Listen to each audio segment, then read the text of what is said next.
A'udzubillahi minasyaitonirrajim. Bismillahirrahmanirrahim. Assalamualaikum warahmatullahi wabarakatuh. Bersama lagi dalam Yunar Channel bagi membincangkan cadangan jawapan untuk soalan-soalan bahagian penilaian untuk tajuk sembelihan, bahagian fiqh teks pendidikan Islam tingkatan 4, muka surat 116. Secara keseluruhannya untuk tajuk ini terdapat 9 soalan yang bermula dengan soalan nyatakan maksud sembelihan, hukum sembelihan, dalil sembelihan, rukun sembelihan, syarat sah sembelihan, perkara sunat, perkara sunat, kemudian perkara makruh, 2 hikmah sembelihan, dan soalan kebat berkaitan dengan status sembelihan yang diragui. Jadi teruskan menonton video ini sehingga ke akhirnya untuk sama-sama kajian membuat ulang kaji soalan dan cadangan jawapan untuk tajuk sembelihan. Soalan pertama, nyatakan maksud sembelihan. Menyembelih binatang yang halal dimakan dagingnya dengan cara memutuskan urat halkum dan urat marih. Selesai pertama. Yang kedua, nyatakan hukum sembelihan. Hukum sembelihan adalah wajib supaya halal dimakan dagingnya. Selesai yang kedua. Seterusnya soalan ketiga, nyatakan dalil sembelihan. Daripada hadis, Rafi' bin Khadij meriwayatkan bahawa Rasulullah SAW bersabda, setiap yang ditumpahkan darahnya dengan menyebut nama Allah, maka makanlah.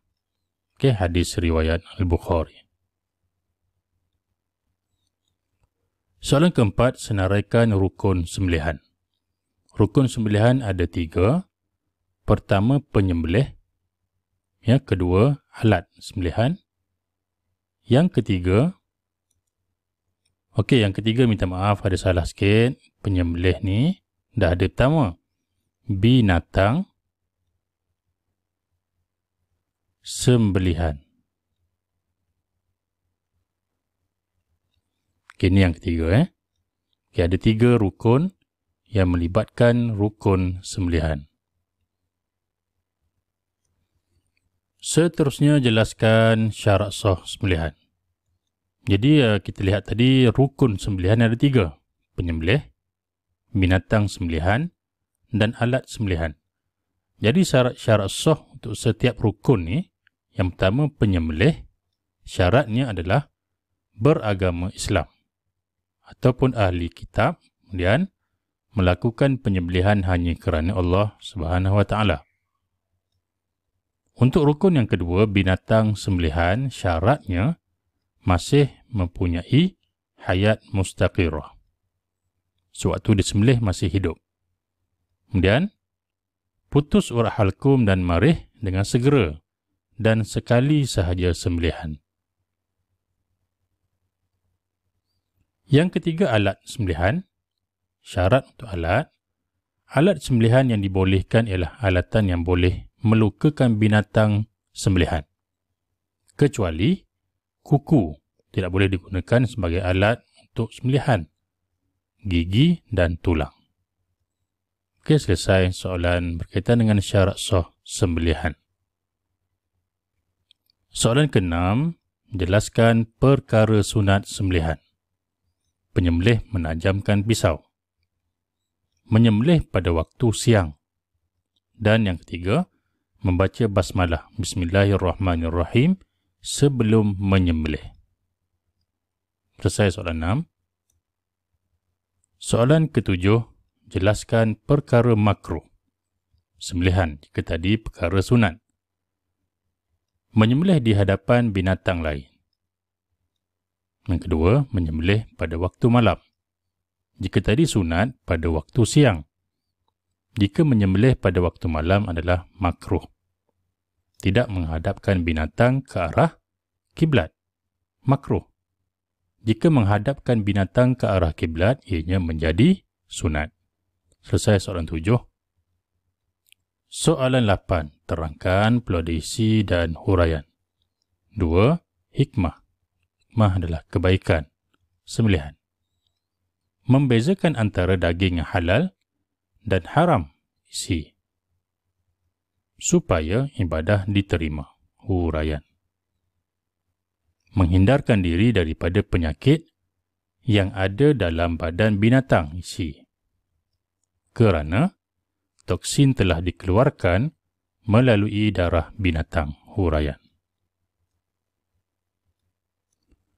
Soalan ke-9, soalan kebat, perlu ada isi, huraian, huraian lengkap dan kesimpulan. Stimulus berbentuk gambar, diberikan satu keratan akhbar, status sembelihan diragui, premis pemprosesan ayam di arah tutup. Jadi bagaimanakah cara mengatasi masalah di atas? Kita bagi satu cara kepada pihak berwajib. Pihak berwajib perlu sentiasa melakukan pemantauan ke atas premis pemprosesan ayam isi, supaya mereka sentiasa meneliti aspek halal dalam sembelihan. Huraian.